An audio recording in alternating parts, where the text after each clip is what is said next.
सोचिए, एक ऐसी विशाल अदृश्य जेल के बारे में जिसकी दीवारें ईंट या पत्थर से नहीं बल्कि हमारी अपनी इच्छाओं से बनी हैं।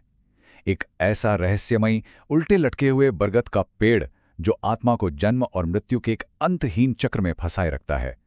इस विशेष विश्लेषण में आपका स्वागत है। आज हम इसी गहरे रहस्य से पर्दा उठाएंगे और इस ब्रह्मांडीय संरचना को डिकोड करने की गहराई में उतरेंगे। अब सबसे बड़ा सवाल ये उठता है कि आखिर एक आत्मा इस अनंत और अदृश्य जेल से बाहर कैसे निकल सकती है। देखिए, ये हमारे अस्तित्व की सबसे बड़ी पहेली है। प्राचीन वैदिक ग्रंथों और विशेष रूप से भगवद गीता में इस भौतिक उलझन को बहुत ही शानदार ढंग से समझाया गया है। हम सब इस दुनिया में खुशी की तलाश कर रहे हैं, लेकिन जाने अनजाने में ये बंधन और अधिक कसता जा रहा है। तो आज हम उस सटीक निकास मार्ग, उस एग्जिट रूट को समझेंगे जिसे भगवान कृष्ण ने स्वयं बताया है।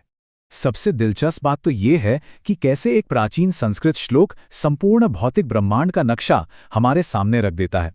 ये भगवद गीता के 15वें अध्याय यानी पुरुषोत्तम योग का दूसरा श्लोक है। अधश्चोर्ध्वं प्रसृतास्तस्य शाखा गुणप्रवृद्ध विषय प्रवाला अधश्च मूलानि अनुसंततानि कर्मानुबंधिनी मनुष्यलोके। ध्यान दीजिए, ये कोई साधारण पेड़ का वर्णन नहीं है, बल्कि संपूर्ण भौतिक जगत का एक बहुत ही विस्तृत और दिव्य ब्लूप्रिंट है।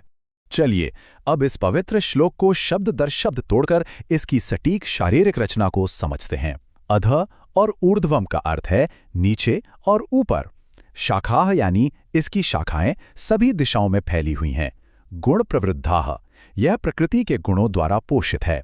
और अंत में कर्मानुबंधिनी मनुष्य लोके, जो स्पष्ट करता है कि मानव समाज में ये जड़ें हमारे कर्मों से कितनी मजबूती से बंधी हैं। यह पूरा ढांचा अविश्वसनीय रूप से वैज्ञानिक और सटीक है। तो इस विशाल पेड़ का गहरा अर्थ आखिर क्या हुआ? इसका अर्थ है कि इस वृक्ष की शाखाएं ऊपर और नीचे दोनों ओर फैली हुई हैं और यह प्रकृति के 3 गुणों द्वारा सिंचित है। ये सिर्फ एक रूपक या कहानी नहीं है, यह एक वास्तविकता है कि हमारी दुनिया एग्जैक्टली कैसे काम करती है। यह पेड़ हर दिशा में बढ़ रहा है और हमारे कार्यों के साथ गहराई से जुड़ा हुआ है। अब आप सोच रहे होंगे कि इस पेड़ की शाखाएं आखिर हैं क्या? असल में ये शाखाएं ब्रह्मांड के विभिन्न जीवों और योनियों का प्रतिनिधित्व करती हैं। जो शाखाएं ऊपर की ओर जाती हैं वो देवताओं, गंधर्वों और उच्चतर लोकों के जीवों को दर्शाती हैं, और जो शाखाएं नीचे की ओर आती हैं वो मनुष्यों, जानवरों, पौधों और निचले लोकों की प्रजातियों को दर्शाती हैं। ब्रह्मांड की हर एक प्रजाति इस उल्टे पेड़ पर पूरी तरह से मैप की गई है। लेकिन ये ब्रह्मांडीय वृक्ष जीवित कैसे रहता है? किसी भी सामान्य पौधे की तरह इसे भी तो पोषण की आवश्यकता होती है। ये प्रकृति के 3 गुणों के अदृश्य बल द्वारा निरंतर पोषित होता है। सत्व यानी अच्छाई, रजस यानी जुनून और तमस यानी अज्ञानता। बिल्कुल उसी तरह जैसे पानी की मात्रा जमीन को हरा भरा या बंजर बनाती है, उसी तरह ये 3 गुण हमारा स्वभाव और हमारे अगले जन्म की शाखा को निर्धारित करते हैं। चलिए अब इस पेड़ के नाजुक किनारों की ओर बढ़ते हैं। यहाँ मौजूद छोटी टहनियाँ हमारे इंद्रिय विषयों जैसे ध्वनि, रूप और स्पर्श का प्रतिनिधित्व करती हैं, और शाखाओं के बिल्कुल अंतिम सिरे हमारी इंद्रियां हैं, आंखें, कान और नाक। जरा सोचिए, ये इंद्रियां हमेशा भौतिक आनंद की तलाश में रहती हैं और बस एक टहनी से दूसरी टहनी पर फुदकती रहती हैं। अब उस अदृश्य जाल पर ध्यान देते हैं जो हम सबको बांधे रखता है। इस पेड़ की जड़ें केवल ऊपर ही नहीं हैं, इसकी कुछ सहायक जड़ें नीचे की ओर भी बढ़ती हैं।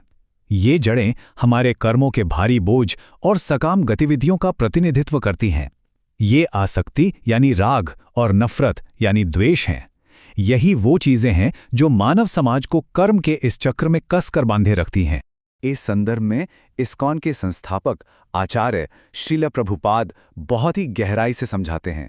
वे कहते हैं कि मानव जीवन एक पेंडुलम की तरह है जो पुण्य और पाप के बीच झूलता रहता है। कभी खुशी होती है, कभी दुख। हम सुख का आनंद लेते हैं और फिर कष्ट सहते हैं, और इस पूरे प्रक्रिया में इस ब्रह्मांडीय पेड़ की इन माध्यमिक जड़ों यानी राग और द्वेष में हमारी उलझन और भी गहरी होती चली जाती है। तो यहाँ से क्या निष्कर्ष निकलता है? यह पूरी की पूरी संरचना बस एक ही वाक्य में सिमट जाती है। भौतिक अस्तित्व की अदृश्य जेल, कर्म, इंद्रियों और प्रकृति के गुणों का यह जटिल जाल एक ऐसा कारागार बनाता है जिससे बहुत कम लोग यह महसूस कर पाते हैं कि उन्हें बाहर निकलने की आवश्यकता है। हम एक शाखा से दूसरी शाखा पर कूदने की व्यस्तता में यह भूल ही जाते हैं कि हम असल में कैद में हैं। और यही एहसास हमें भगवद गीता के अगले जीवन परिवर्तनकारी श्लोकों की ओर ले जाता है। 15वें अध्याय के ये तीसरे और चौथे श्लोक एक बहुत ही भावनात्मक और शक्तिशाली सत्य प्रकट करते हैं। न रूपमस्य है तथोपलभ्यते नान्तो न चादिर न च संप्रतिष्ठा अश्वत्थम मेनुम सुविरूढ़ मूलम असंग शस्त्रेण धृणेण छित्त्वा। अब सोचिए, जब इस पेड़ का असली स्वरूप ही हमें दिखाई नहीं देता तो इसे नष्ट कैसे किया जा सकता है? इस रहस्य को गहराई से डिकोड करते हैं। न रूपम अस्य इह उपलभ्यते, यानी इस संसार में इसके रूप को देखा ही नहीं जा सकता, न इसका आदि है न अंत है।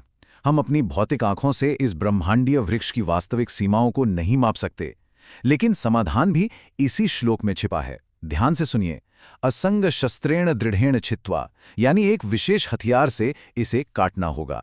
इसका अनुवाद एक बहुत ही शक्तिशाली और क्रांतिकारी जनादेश प्रकट करता है। चूंकि हम इस पेड़ में पूरी तरह से उलझे हुए हैं, इसलिए बाहर निकलने का एकमात्र रास्ता इस दृढ़ जड़ों वाले पेड़ को पूरी तरह से काट देना है। और सच मानिए, इसे काटने के लिए किसी भौतिक कुल्हाड़ी की नहीं, बल्कि एक बहुत ही विशिष्ट और उन्नत आध्यात्मिक हथियार की आवश्यकता है। और वो अंतिम समाधान क्या है? असंग शस्त्रेण, यानी विरक्ति या वैराग्य का शस्त्र, डिटैचमेंट। यह कोई साधारण हथियार नहीं है। यह एक बेहद भारी और तेज हथियार है जिसका उपयोग भौतिक स्नेह के बंधनों को काटने और इंद्रिय भोग की सभी इच्छाओं को समाप्त करने के लिए किया जाता है। जब तक आसक्ति को नहीं काटा जाता, तब तक इस ब्रह्मांडीय वृक्ष की जड़ें नष्ट नहीं हो सकती। तो व्यवहारिक रूप से अब हमें क्या करना चाहिए? इस सटीक आध्यात्मिक प्रक्रिया के 3 चरण हैं। पहला चरण, मोह भंग करके विरक्ति का हथियार उठाना। दूसरा चरण, उस परम आध्यात्मिक धाम की खोज करना जहां जाने के बाद आत्मा इस दुखाले में कभी वापस नहीं आती। और तीसरा, सबसे अहम चरण, परम भगवान के प्रति पूर्ण समर्पण करना। सिर्फ और सिर्फ इस प्रक्रिया का पालन करके ही एक आत्मा माया की इन भ्रामक शाखाओं से बचकर अपना परम और शाश्वत आश्रय पा सकती है। अब इस गहरे विश्लेषण के अंत में एक अंतिम विचार। यदि हर भौतिक इच्छा एक अनंत ब्रह्मांडी जाल की जड़ों को सींचती है, तो आज हृदय में क्या बोया जाएगा? ये एक ऐसा गहरा सच है जिसे झुटलाया नहीं जा सकता। हमारा हर विकल्प या तो इस माया के पेड़ की जड़ों को पानी देता है या फिर मुक्ति के बीज बोता है। चुनाव पूरी तरह से हमारा है। आशा है इस विशेष चर्चा से आपको इस ब्रह्मांडी संरचना को समझने में सहायता मिली होगी। आज के लिए बस इतना ही।